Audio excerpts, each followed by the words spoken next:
Hi everyone, Stephen Marcus here, and for this presentation, I'm imagining as if I am presenting to members of a local historical society, as well as university students who may be interested in the topic of the American Revolutionary War.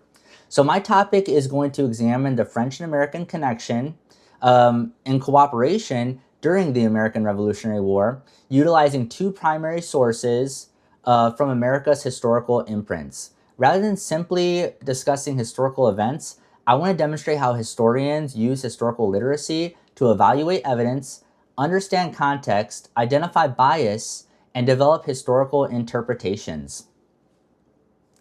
So my first primary source is a proclamation associated with Marquis de Lafayette from 1780. The document was printed in Philadelphia and written entirely in French. So this is going to be one of those first documents I really get to test my understanding of French. I can read it fairly well. Speaking it, it's a work in progress, but I definitely can read it pretty well.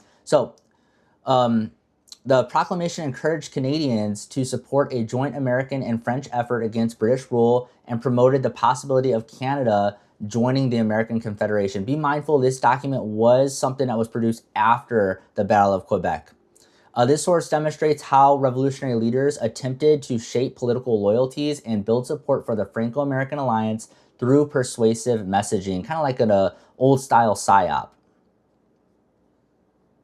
So this document provides an excellent example of historical literacy in action. Historians must ask several important questions. Who created the document? Who was the intended audience? Why was it written? In this case, the audience was French-speaking Canadians who are still exist today in Quebec.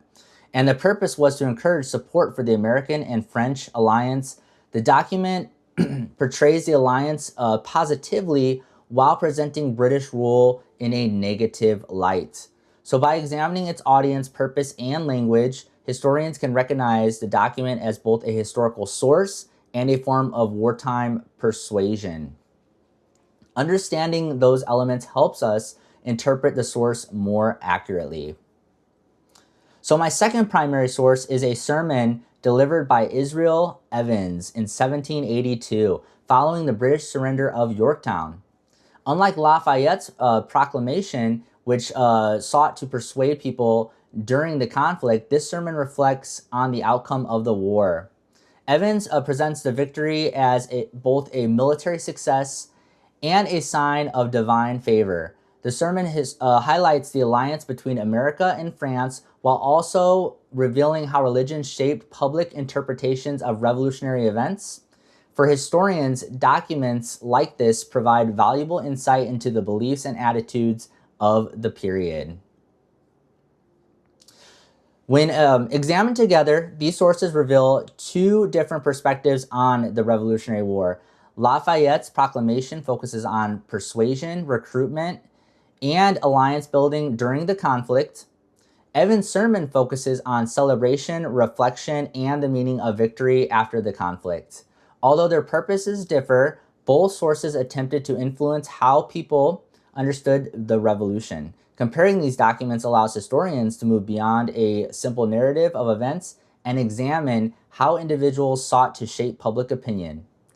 This process is at the heart of historical literacy because it requires us to analyze evidence, evaluate context, and consider multiple perspectives.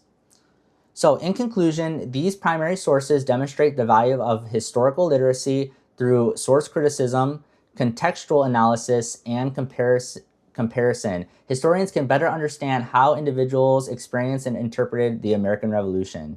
Thank you so much for watching my presentation. I look forward to responding to yours as well. Thank you so much. God bless you and have a great rest of your week. Bye.